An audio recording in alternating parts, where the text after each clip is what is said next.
So today we're going to be looking at Excel from a sort of introductory perspective, but it's actually part of an overall series that we have. We have a three-part series that we're going to be doing basics of Excel, intermediate, and advanced. And just to let you know, when as part of this webinar, we had lots of feedback and questions. So that's definitely lots of interest in this particular topic out there with everyone. So, but unfortunately, Excel is a huge topic and it's impossible to cover all the details in just one webinar. And this is why we're going to be doing it in a three-part series over the next few months. So like I said, any questions we might not be able to handle today, do keep them in the box and we'll be able to possibly apply them to future webinars. So let's jump into it. Because this is the intro, let's talk about what exactly is Excel. I'm sure you've heard of it, but basically it's an electronic spreadsheet program. And at its core, it's basically used to store, organize, and manipulate data. Now, this data can be text, it could be numbers, and it could be formulas. And this data goes into workbooks, and workbooks have worksheets in them. And within the worksheets, you have cells, and then we have rows and columns. So that's the sort of summary of the sort of terminology that we're working with Excel. And we'll definitely do some demos so that you can see all the terms. You know, people who generally work with financial information, accountants, that kind of stuff, people in accounting, accounts receivable, because obviously it has a lot of strength and capability for doing basic mathematical operations. So it's good at dividing and adding and multiplying. It's also really good at working with values and trying to find values like profits and losses. And it's also really good at calculating more complex formulas like averages, percentages, and number counts. But that's the thing, not just people who are financial or accounting people. There's lots of opportunity for people who in other fields to sort of work with Excel. And actually, it's really interesting. I'll tell you a little story for me in Excel. Like I've been using Microsoft Office products for years and years, 10 plus years, but I've also always sort of shied away from Excel because as not being a numbers person, not being a financial person, I often found that I found using Excel complex. I found it kind of hard for my head to kind of wrap myself around how the workbooks and spreadsheets actually worked. And so because I didn't work so much with numbers, I worked more with text, I tended to create my tables and in PowerPoint and Word. And what's been interesting though is in the past few years, as Microsoft has been evolving all their suites of Office like Word, Microsoft Word, PowerPoint, and Excel, they've done so much in the last few years to Excel that they've definitely changed it from and made it definitely more usable for people like me who are not the financial people, and made it easier to use sort of tools and one-click functions to get the functionality of analysis, of reporting. And again, I might not be doing sort of complex formulas, but there's definitely for anybody sort of organizing data information, there's lots of capability for you to use within Excel. So let's talk about it and actually dig into and jump into using Excel. So at a high level, let's talk about the navigation of Excel.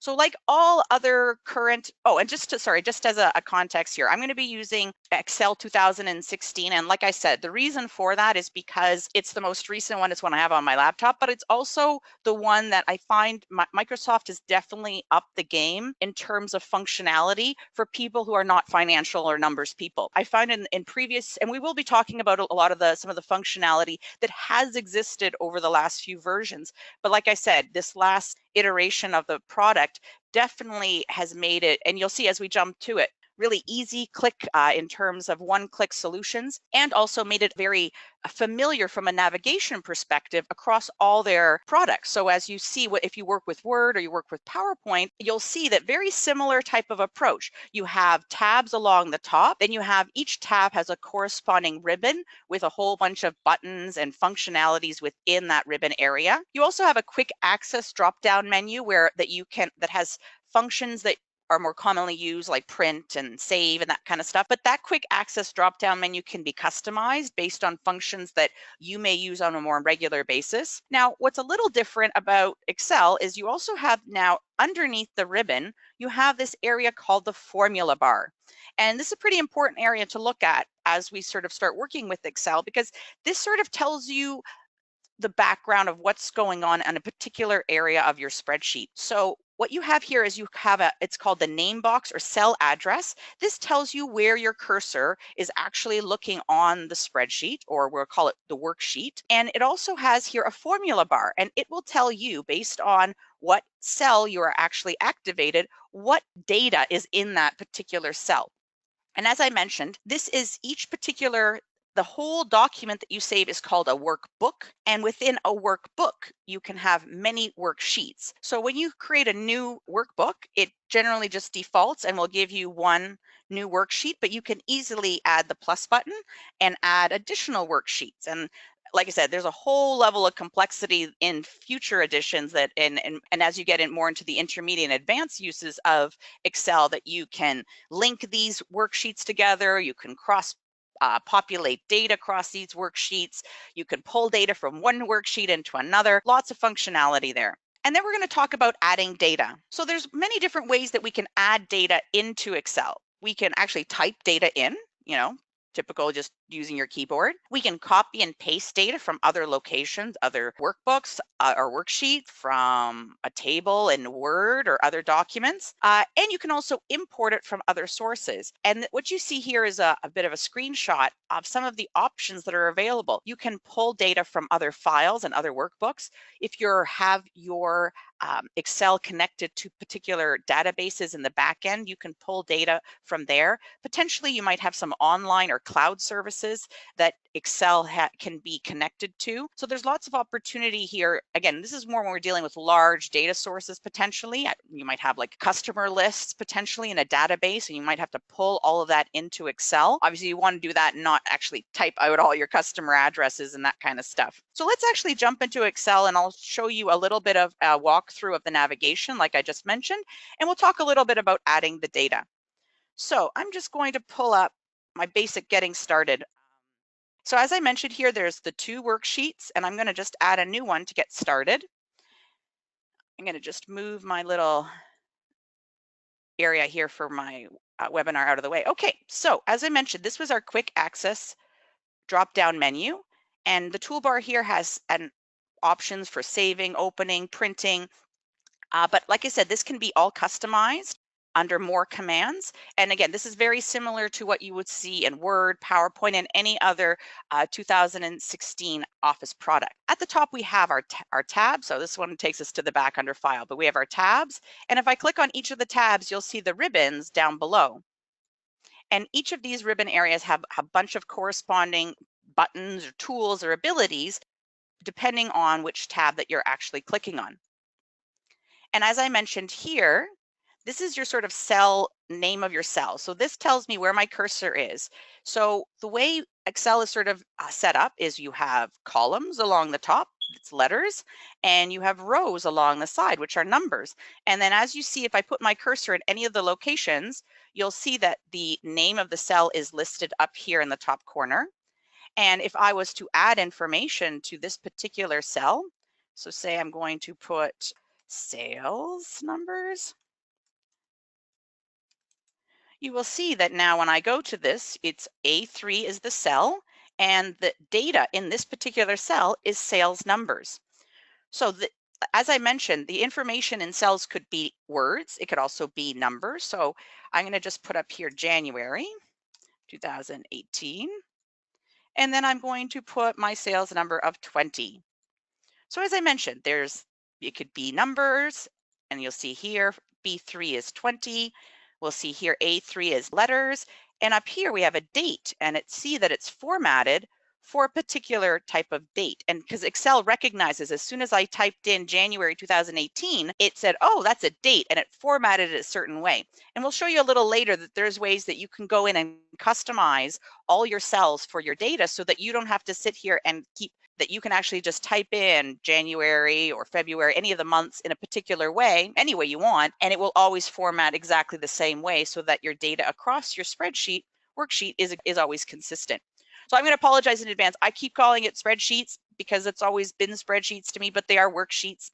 To me, they're one and the same, so I apologize in advance if I mention that and if you're getting a little confused, that they are basically the same thing. So we have, as I mentioned, there's columns, there's rows, and let's jump over to actually adding our data. So this one's going to be tough. I'm going to go over here to some data that I've already entered. So you'll see here, I have entered some sales data. I have entered the months of the year as well. And I have a column here or a row ready to go in order for us to calculate totals of profit. And I also have a column here at the end for us to calculate the totals in terms of total number of sales and total number of overhead costs. And then we could potentially handle the averages as well. I just want to make sure, okay, yeah, it's adding data. Okay, great. So let me just go here before we start doing formulas, which is my favorite part about Excel. Let's just make sure that you also know how you can also add in your data. Let's just jump right into formulas because that's honestly my favorite part about Excel. So it all starts with the equal sign. That is the pinnacle of all formulas within Excel. And once you do the equal sign, you basically tell Excel, I want to do a formula. Now, you can type these formulas manually, or as I mentioned before, part of the reason I never used Excel in the past is because a lot of it was very manual, but now they have all these great functionalities to help you build your formulas. Now, the one thing I'm going to mention, I'll show you, is the one confusing element is there's actually multiple ways to do exactly the same thing. So that was the one element about Excel that hey, I love the fact that they've made it easier, but as you kind of go through, you will find there'll be areas that's like, wait a minute, isn't this the same place to do this and that? So you'll find that but you'll see that also across all Microsoft Office. Like in Word, if you right click in the drop down menu, there'll be options to copy paste as well as up on the top. So I get it, but you'll see, I'll show you here what I'm talking about when we actually go into the spreadsheet. So here are some options. So I want to total all our sales numbers across here. So let's start by telling Excel that I want to do a formula. So I'm going to type in the equal sign. Great. So I'm telling them I want to do a formula. What do I want to do? Well, I want to add all these together. So I'm going to type in sum. So what you'll see is as you start typing in whatever you think your formula needs to be, Excel will try to find similar ones that they already have within Excel. Excel has over 400 different formulas embedded within it that can help you. So there's ones that are obviously more simple, like adding and dividing and multiplying and subtraction, but it can go up to very complex sort of engineering, mathematical type of equations. So once I've typed it in, now I can put my bracket and say, okay, I want to add. Now here's where it gets interesting. If you've never used Excel before, you would think that if you were going to calculate something, you would be typing in 12 plus 12.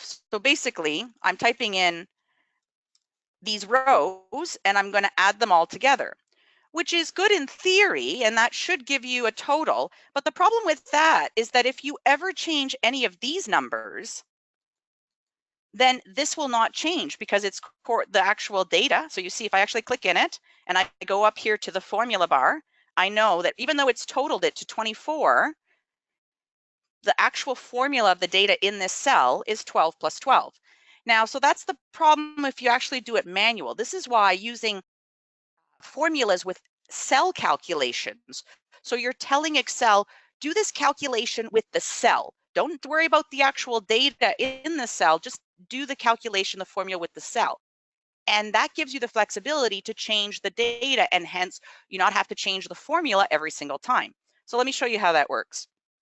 So I'm going to type in equals and sum, and I'm going to add a bracket. Now I could type in, so this particular cell here is B4, so I could type in B4. So you'll see as I typed in B4, it is now highlighted this one in blue. So I'm going to type in plus, plus, and then I'm going to, what is the one beside it? C4, and I'm going to do plus. So I could keep doing that. You got to get the point over and over and over again. Now that would take a whole lot of time, especially if you had like a gigantic worksheet with lots of columns and stuff. So this is where Excel's made it much, much easier for you. So I could do the same thing, equal sum bracket, and I could just drag across. And then I can close the parentheses, or I could just press enter, and great. And you'll see that the total is there, 231.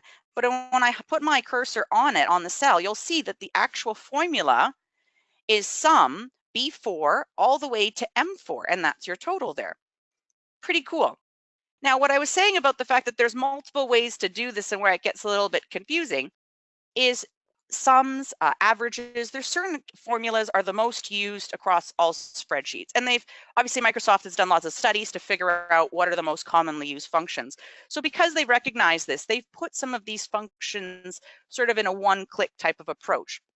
So you'll notice if I go here along the home ribbon on the top, there's an option called auto sum. If I go here and I just double click auto sum, look, I got the same amount. So Excel basically did a little bit of artificial intelligence. It decided based on its format, where it is in the cell and the data that was beside it, that it should total all this data. Now, again, sometimes it doesn't get it right, and you have to actually go in and play around with the information. But I love the fact that at one click, I could put my cursor here. I could go here to auto sum, double click, and it will go across and do the formula for me. Now, I'm going to just delete that. It also, there's a drop-down option here. And these are some others functionality that Microsoft has found is very commonly used. So they made it one click. So say I wanted to just one click average. So it doesn't recognize the average. It wants to total these amounts. So it wants me to actually highlight it. Great.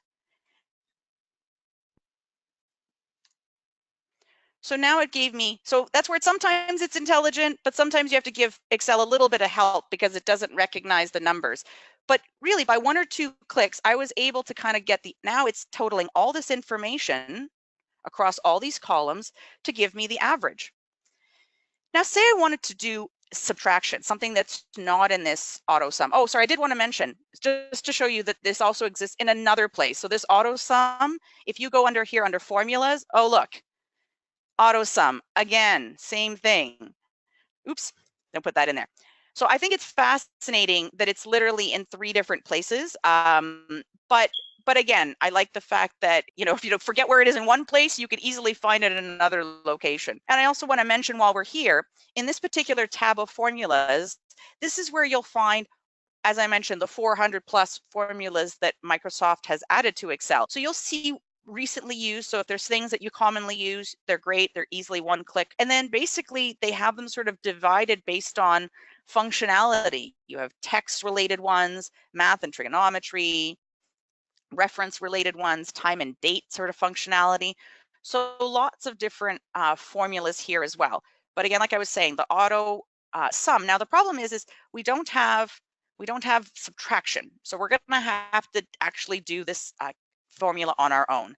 So to do this though, and save ourselves some time, we can create the formula once and then copy it across. And that's one thing I really love about Excel is, now again, sometimes the intelligence isn't right on, but generally I'd say 90% of the time it's quite on top of it. So let's get started with this equation. I want to do sales minus overhead to give me my profit. So like in any time to tell Excel, let's throw a formula, I'm going to do equal sign. Now, in this case, I want to subtract. So I could do subtract, or what I could do as well is I could take this number, B4, and I'm going to minus, and I'm going to press the next cell underneath, and you'll see B4 minus B5 equals 7. Great. So now I have my formula. You'll see when I go on the cell, there is my formula up here as well. Now, I could sit here and do it again and again and again and again all the way across. But what I love the fact is that you can copy the actual formula, not the actual data. So when I right click on here, I can copy.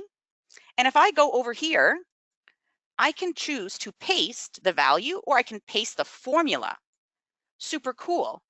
Now watch, if I grab the edge of this cell and move it across, Excel will copy that same formula all the way across all those columns.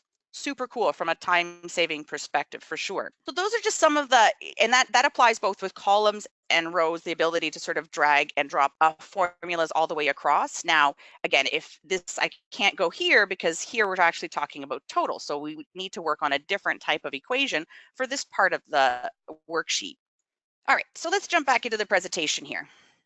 So once you've actually sort of put a worksheet together, it can be, if it's not very much data, it's kind of easy to look at, I guess. But if you are actually working with lots of data and lots of rows and lots of columns, it can be really hard on the eyes, especially if your information is not formatted well. So Microsoft has lots of capabilities. So let me just go here to another spreadsheet. Here's one. Now this one has many rows. So to make things more interesting, but what we've done here is we've created some coloring on the different columns. And the way we do that is I just highlight the whole column by going to the top and clicking down. And I can go here to the fill color. And like this, I can change it to be blue. I could make it whatever color I'd like. And say, for example, I want to make this part, this line underneath this row much bolder so that people understand that this is sort of the titles and this is the data below. If I highlight this particular row, there's a drop down menu right here on the home tab. And if I drop down, it gives me all these options for borders. So this is the border where I can control the border around the cell. I can control the border around many cells.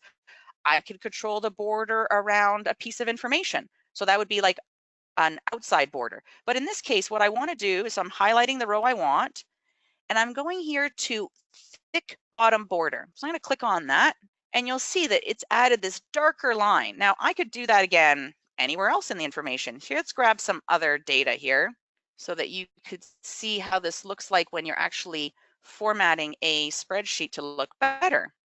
So here's a budget information. So we could have left it all, black and white, but by adding, sort of highlighting the yellow, we're able to highlight particular quarters that we want people to look at. You'll see here as well that you can add borders at the top and the bottom of certain sections, certain rows, to help highlight the information. Now, say for example, you wanted to start from scratch. You put some rows in, you put some borders in, and you didn't like it. You do is just select the whole spreadsheet or worksheet. And I'm going to go here to the drop down again, and we're going to say no borders. And that gets rid of everything. And then we can get started again in terms of adding our borders. We could add borders at the top and at the bottom. We could add fill color to make it more bold and a different sort of color coding. Again, just to help the information really pop out. You can also play around with the fonts. So it has whatever Calibri or is the sort of automatic font. But if you have a particular company font that you want to use, you can highlight your information. And just like in any other Microsoft program, within the home tab, you have all the functionality for changing fonts. You can change, I also can right click on the text, and I have a little sort of drop down of changing the sizing, the coloring, whatever I'd like in terms of that information. I find it really helpful, especially when you're doing worksheets with financials, to create a nice bold filler at the bottom for totals so that people can really clearly see what the final, and also I find adding really clear coloring at the top so that you can see what your column headings are or what your row are. I find that really helpful. So once you've sort of added your data and you're working, you have a worksheet with usually looking sort of like a table of data. Sometimes, obviously, if the data is not very complex, you can look at the information that way, and it's not a problem. So let's take a look at that. So for example, here, the sales data. This isn't that complex to look at, right? Like, we're really looking at 4 quarters. We're looking at 4 different regions. The numbers aren't that big. So from a presentation perspective, possibly from an analysis perspective too, it wouldn't be too hard to do that in this type of information. But what if you have a lot more information? What if you have like lots of information and you want to see it? And this is where charts definitely help visualize your information so that you can analyze it more effectively. So the way we do that is, so here's one I already created, but I'm just going to delete that for now and just show you how I did that. So here's some sales data. Now, for our meeting, we want to sort of compare our sales based on the different regions and our different products. Now, when you're creating a chart, you can decide and you can tell Excel what values, what rows and columns you want to include in the chart. It doesn't necessarily have to be everything. So I'm going to get started because I don't find it valuable to add the totals into the chart, because we're doing, for this example, we're doing a comparison analysis. So the totals aren't really going to help us in this instance. We really want to look at products and regions. So I'm just going to go here and I'm going to highlight the products and the regions.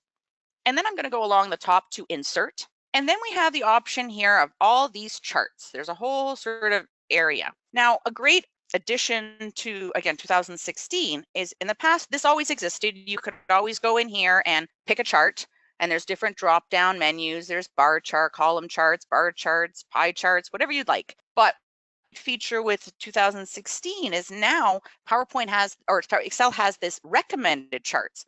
I love this because one of the most commonly asked questions people ask is, what chart, because there's so many different charts, what chart should I use to best show my data? So the fact that it has some intelligence, it will kind of look at your data and just, you know what, as much as you might like pie charts, that's probably not the best way to display this type of data in a pie chart. Probably a bar chart is a more effective, or a column chart or stacked bar is the best way to show it. So I'm going to decide, you know what, this is going to give us a better sense of units for the product. So I'm going to go with that one. Great. And I love the fact one click and they have Excel has generated a beautiful chart for me. Now I can go in and do some customizing. Now, when I actually have my chart selected, you'll notice that a little tab appears up here at the top called Chart Tools. Very similar, again, like Word, PowerPoint, similar functionality. So, but you see it disappears when I'm not on the chart. So if I select the chart, it comes back again. And what it tells me is I have two tabs here that are specifically for helping me format my chart. So there's Design. So change the color scheme. So say I don't like this color scheme, oops, I can change the actual colors and make it all one color or multicolored. They also have some just stylistic formatting. Say you want it to be sort of, this has like a grayed background, some shadowing. This one has a more 3D beveled effect. This one has a sort of graded shade. So we have some functionality to add some, different look or style to your particular chart. You can also play around with formatting. So I can go in here and select each particular bar and actually change the color manually. So say I have a color shade for my brand, I can go in and enter those colors and make sure that my chart matches my branding colors. I can go in also and change say I want to change the title to sales data. I can also make decisions about how big or small. Say that I'm finding this a little bit too small to read, so I want to make this a little bit bigger. Say I don't, you know what, we have the values here. I can actually move them manually so they're not on the actual bar. Get very specific, but say, you know what, we're going to look at the actual bars and we don't want to actually look at the value. So we're not getting any value from this chart at the bottom. So I'm just going to delete it because it's taking up space. So there's lots of sort of format functionality that you can do to play around with your chart tools here under the formatting or under the design as well. And while you're going at it, then because it's connected, you'll see as I click stuff in the actual chart, you'll see it corresponding with the data in the actual worksheet. And that's because if I go ahead and change this, it will change it in the sales data as well. So that's something to keep in mind. All right, tables.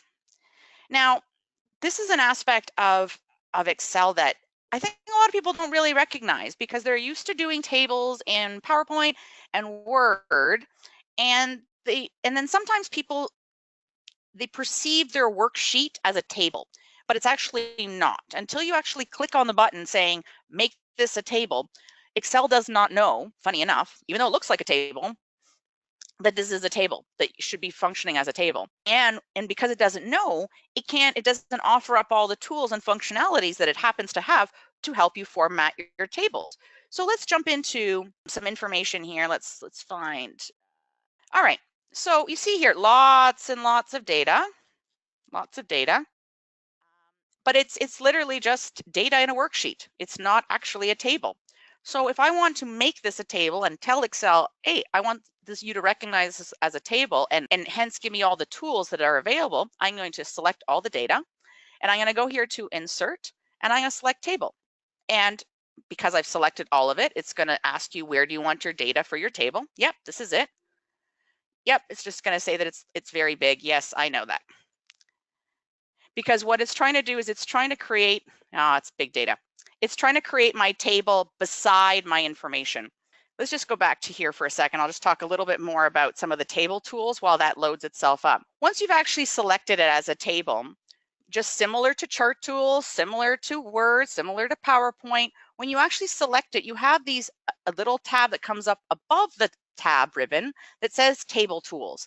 And that generates these new tabs that exist for designing and formatting. And you'll see this looks very familiar to Word, to PowerPoint, in terms of helping you one-click format your table in terms of adding banded rows, adding, you can see you can make the header row, all, one click, different sort of color. You can make the last column, the first column, lots of stuff like that. Oh, here we go. It's finally caught up.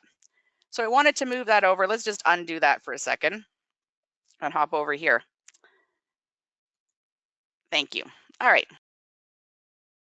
I'm going to not select it. I'm just going to click here and I'm going to go to insert and I'm going to go to table and it's going to say, okay, let's do a table.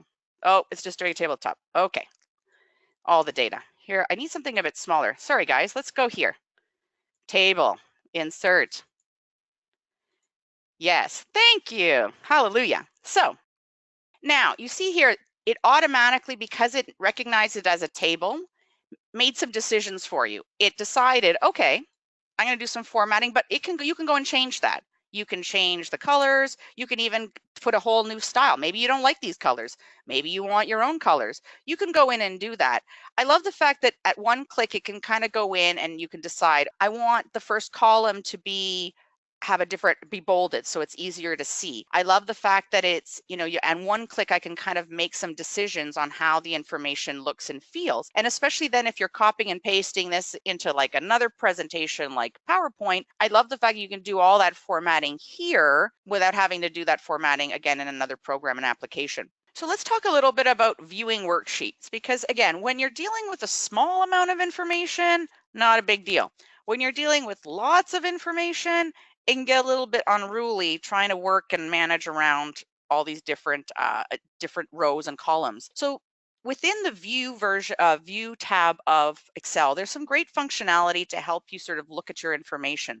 So let's take a look about the freezing area. So here's my gigantico list of data. And again, I could sort of scroll through and try to get to the bottom of the info. Maybe if I get down here, I'm like, oh, I forgot. What's this column for? What's this column for? I can't remember. I have to keep going back to the top and finding out what the titles are for these particular columns. So I can actually freeze that row and say, don't move that row, just move all the information underneath it. So if I highlight that row and I go along the top to view, there's an option called freeze panes. So I can, and it'll tell you right there, I can freeze panes, keep the rows and columns visible with the rest, freeze the top row, freeze the column. So say you could do it this way, you could freeze all the information. And then if for, I'd have to make these columns really big to give you the idea, but see if I scroll this way, you see that the column here does not move. And I can do the same thing, freeze top row. So as I scroll my information, you'll see that the top row always stays the same. So this is just really, really handy, again, when you're dealing with lots of different information. There's another sort of functionality here that I wanted to mention called split. Again, when you're dealing with these long log worksheets with lots of data, and say, you want to do some sort of comparison at the same time, you have the ability to split the data in two and look at it. So say I'm going to go down here and split it in half. I'm going to go here to row 100, and I'm going to click the option here to split. What you'll see is a little line appears along the middle of my worksheet. And now when where'd it go? I lost it. There it is. Okay, here it is. I'm going to go here to split. Oh, it's getting confused because of my because I have my freeze planes. Let's unfreeze this. So actually, because I have my freeze pane on, is that very interesting?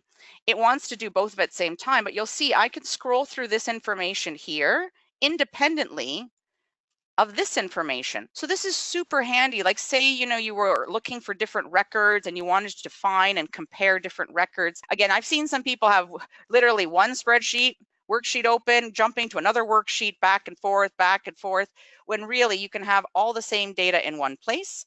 And then you basically sort of just, like I said, scroll through it and slice it and actually look at the data. And you're not really not doing anything to the data, you're just looking at it differently. So again, this freeze pane is very helpful, and also the split very helpful when looking at your data. All right, let's talk a little bit about saving and printing, just because printing in itself at Excel can be a little bit of an exercise in patience sometimes, because again, if you have a very small worksheet, not a big deal. But when you're dealing with very large files, like this one, for example, with lots and lots of data, or where's this one? Another one that I had here that was very wide, this budget one. So it's how do you fit this all on one page? For example, say you wanted to hand it out to your team and you didn't want it going across many pages. How do you do that? So first off, let's talk about saving. So I'm going to go here to the File tab, and this takes us to the Backstage view, which is very similar like all other Microsoft products. And I'm going to go here to the Save option, which it's already saved, but I'm going to go here to Save As. And similar to other products, other Microsoft Office products, I can decide on the name, where it goes. I can decide whether I save it on the cloud or whether I save it on this particular PC. But I'm also, in this case, I'm also going to just go here to Print. So in the print option here, you'll see that, and what's interesting too is sometimes you might say you want to send, some financials to someone, but you want to send the spreadsheet. You want to send like a PDF. You can also print to PDF. So it functions very similar to a printer. But what you'll see right now is, my budget is cut off and it's going across 3 pages. That's not very convenient at all. So you have some options here. You can change the orientation, make it wider. You can also make some decisions on whether you want to just print the active sheet or the entire workbook, or a particular selection that you want to make. In this case, I'm going to just do the active sheet. We can also make the like you see right now, the margins are pretty big. So maybe I want to make the margins a little bit more narrow. Ooh, it's still not quite fitting the way I'd like. So we have some options here to go to page setup. So you can actually get to this again many places, but I find it easier here in this print option section of Excel. And it will open up this little box that gives you options. So you can adjust, so you can shrink this actual whole worksheet down so it fits on one page or fits it by 1 page wide by 1 page tall. I also love the fact that you can add a header or a footer type of thing. So say you want to change the title. You want it to say budget projections, and maybe you want to add something like confidential.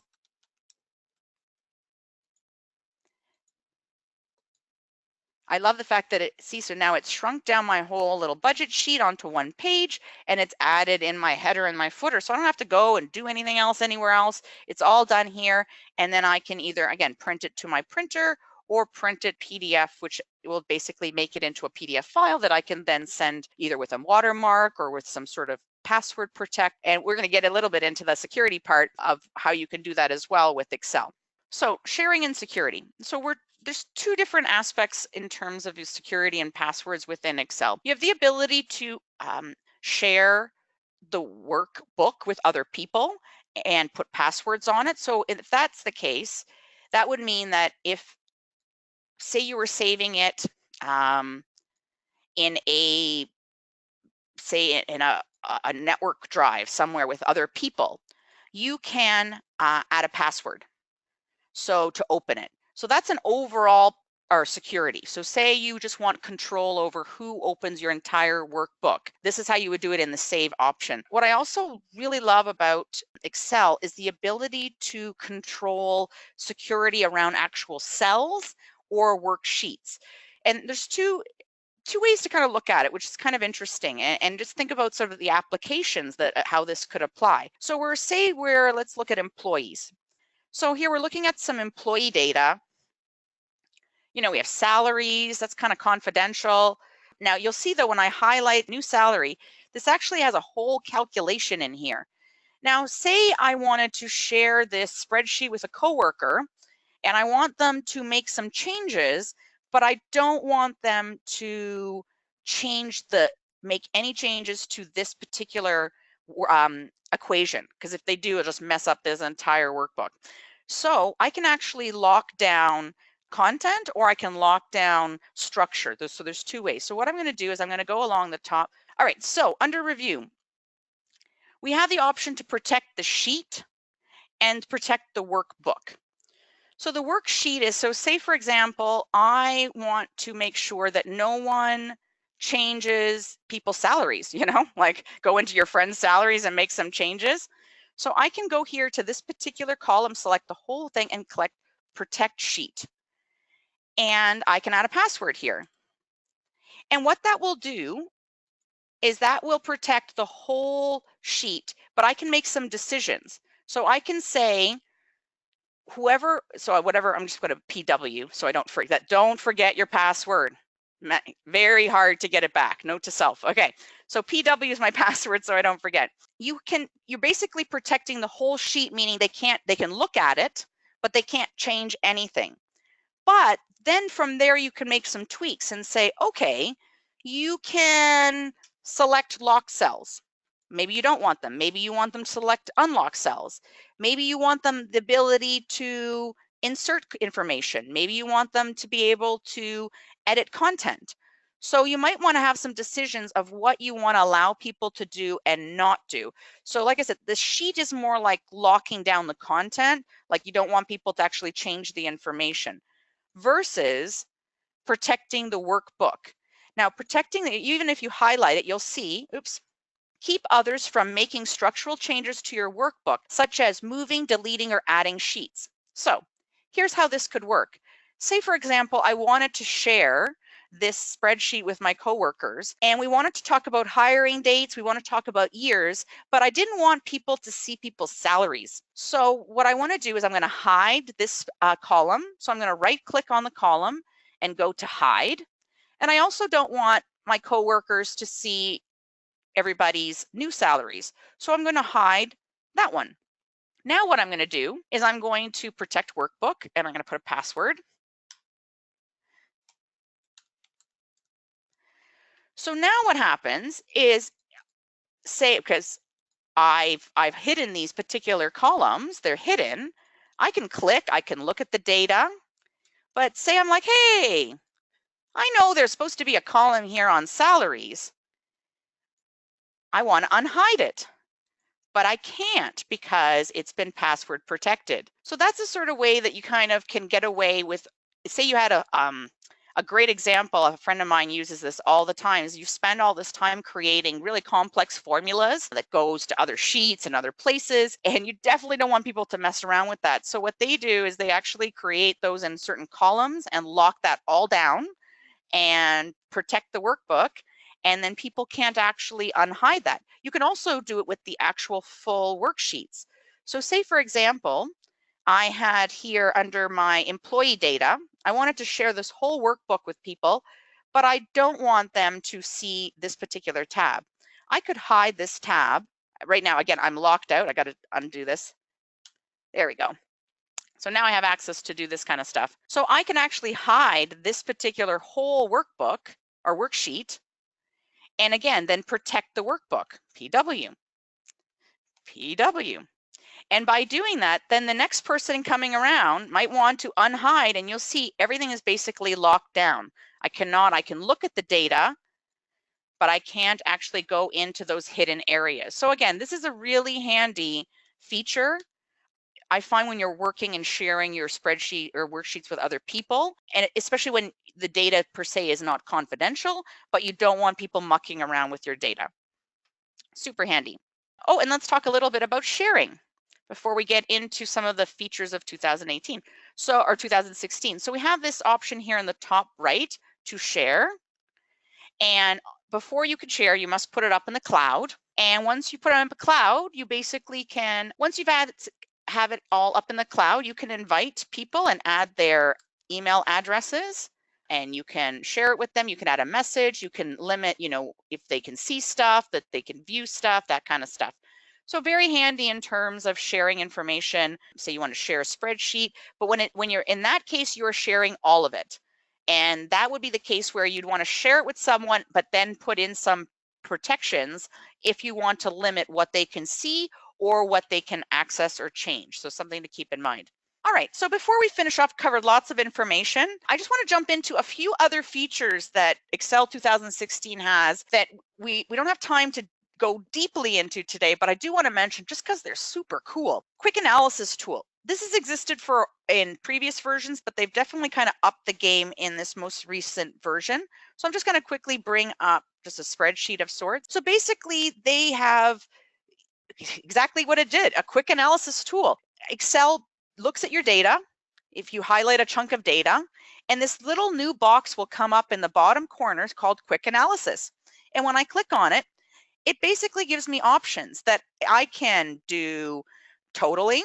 So say I wanted to do some basic totals and stuff. I want to do some formatting. I wanted to add some color charts. I wanted to add bars values to make it easier to see what the totals are. Say I wanted to just highlight those greater than a certain amount. Okay, say I want to just highlight the cells that are greater than 50. Okay, great. Wait, I've had too much stuff going on, so it's kind of hard to see. But I just love the fact that with this quick access toolbar or tool here, you can one click, you can create a chart very quickly. Now, again, you don't have all the same functionality that you have on the top with the ribbon. But again, for just quick and dirty getting stuff done, I love that they've added this quick analysis tool. And like I said, and it's quick analysis, this doesn't work really well, I've noticed, with really long pieces of data, like long, lots of rows, lots of columns, maybe not as effective, but definitely with sort of quick and dirty, like table like we have here, very easy for formatting information. We'll also talk a little bit about some of the new charts that Excel has added. So I'll just quickly show them to you here. They're super cool. So we're going to look at some of the charts here under Insert. So some of the new ones that they've added is it's called a tree map. So what a tree map does is it sort of creates say like a visual representation of your data in a sort of color box perspective. Again, depending on the type of data you have, this may or may not be effective. They've also added some new charts in terms of recommended charts. Oh, I need to pick some data first. He's confused. Okay, let's go to all charts. So the new ones that have been added is they've added waterfall, they've added tree map, they've added this box and whiskers. Again, I'm not a big financial person, so I'm not really sure where this would be used, but I'm sure for people who find it useful would find that really, really handy. And they've also, like I said, the tree map one in particular, and the sunburst I found really cool. Now, again, if the type of data, you need to have the right type of data to use these types of charts, because if not, they really aren't, and that's why I really like the fact that Excel now has this recommended charts, because like I said, even though you might think the tree map's really cool, it may not work with the actual data that you are using that particular day. Let's talk about 3D power maps. This feature is so super cool.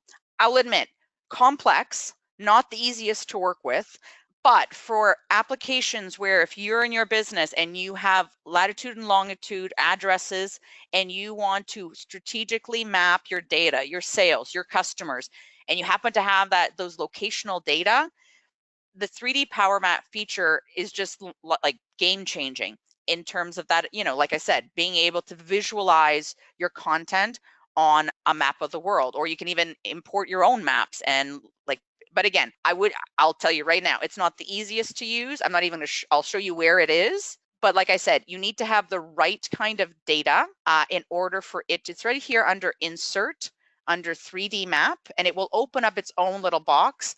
But like I said, it doesn't work with any data. It needs to work. It works with latitude and longitude and address data. It needs that. It needs to recognize that. So that's that's a webinar in itself. But I do want to mention it because I just thought for people who are in the type of business where you have that type of data, this could be honestly a great tool for marketing, sales, planning, that kind of stuff. And last but not least, pivot tables. Pivot tables are life altering, let me tell you. Pivot tables have existed for a while, but like I said, like anything else, Microsoft has definitely upped their game in terms of how pivot tables work and their functionality and how much easier they are to work with. So I'm just going to close out of here. Now, so we have some data.